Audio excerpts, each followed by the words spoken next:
Solar panels electricity bill reduction. With 2022 year technology solar panels you can lower your electricity bill but you won't save the planet Earth. I have to dispel this myth. As it stands in 2022, solar panels will produce during their 25 years lifetime 200% the amount of energy it took to manufacture them. Just think about it, 100% to replace the 100% energy used to manufacture them and second 100% to replace them after 25 years. Leaving you with no extra energy to do other things. Energy system built on the 2022 solar panels technology is unviable. After 25 years, disposing of them will bring additional cost, as they are toxic, containing heavy metals. The aluminum and glass is recyclable but the semiconductor wafer is not, at least at the current state of the recycling technology. As of now, there are no environmental benefits of solar panels. You are not saving planet Earth. In energy terms, solar panels do not produce useful energy. For all practical purposes, they are what an engineer would call an energy sink. Arithmetically, the cost of the energy produced by system made of solar panels is infinity. The reasons to put solar panels on your roof are financial, and made possible by the energy policy of the Build Back Better. The prices of energy in the near future are going to only increase. So the cost of putting a solar panels will also increase. Some new solar energy technologies will be available soon. Possibly, within 5 years solar panel technology might produce 7 or 10 times the energy required for its manufacturing now, increasing its energy return on investment, EROI. Modern industrial civilization requires ROI of at least 7 for its continuity.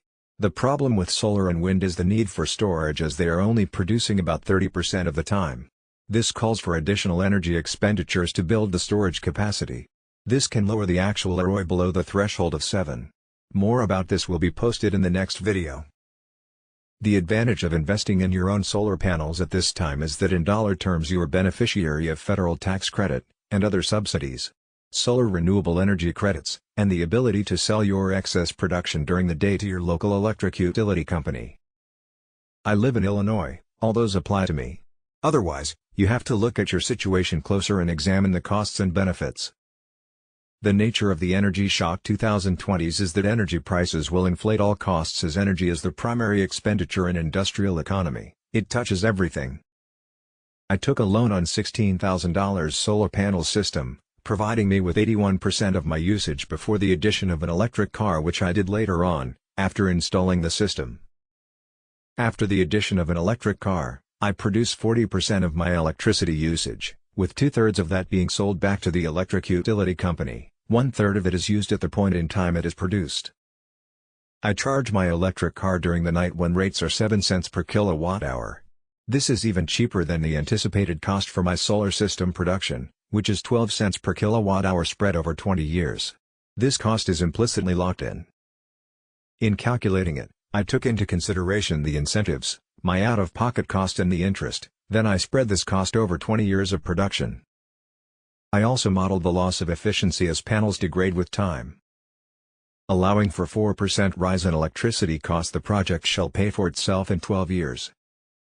I bet that the cost of electricity will only go up, and to greater extent than the 4% which is the historical norm, whereas my cost is locked. The factors working towards my assumptions are that solar and wind power has currently such low ROI, energy return on investment, that the cost of energy after disastrous green energy push can only go up, and that is going to be substantial. There is also political risk as the electric utility company can stop purchasing my surplus produced during the day or lower the purchase price. In response, I could possibly augment my system with the addition of a 10 kWh battery, but that would add 25 cents per kilowatt-hour to my locked cost of electricity. But even this option would not entirely solve the problem of production surplus. I can produce on late spring days maximum of 30 kWh, all of it between 9 a.m. to 2 p.m. I would need at least 40 kWh battery capacity to store the produced energy to supply my average daily usage of 29 kWh, including the car. The apparent battery overcapacity is a way to extend the useful life of the battery pack. I do not have access to the sufficient capital to invest in large capacity battery pack and larger panel numbers as to become completely energy independent. At this point such option would bring the cost above $1 per kilowatt hour. This does not make economic sense, at least for now. Would better solar technology be marketed, my system is open to addition. In conclusion, it makes economic sense to invest in a limited solar panel system, connected to the grid when the electric utility company might purchase your excess production. You lock in your cost of electricity for the next 20 years. Your system should be open to additions in case better solar technologies appear, but the unknown factor is the future cost of such systems out of pocket. The government can stop subsidizing them and the utilities cannot support or limit purchasing your overproduction. Not to mention here, the rising costs of systems and installation.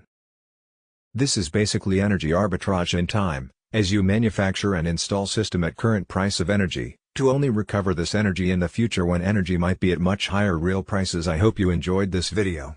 Would you like to contact me? Leave a comment. Subscribe and like. Thank you for watching.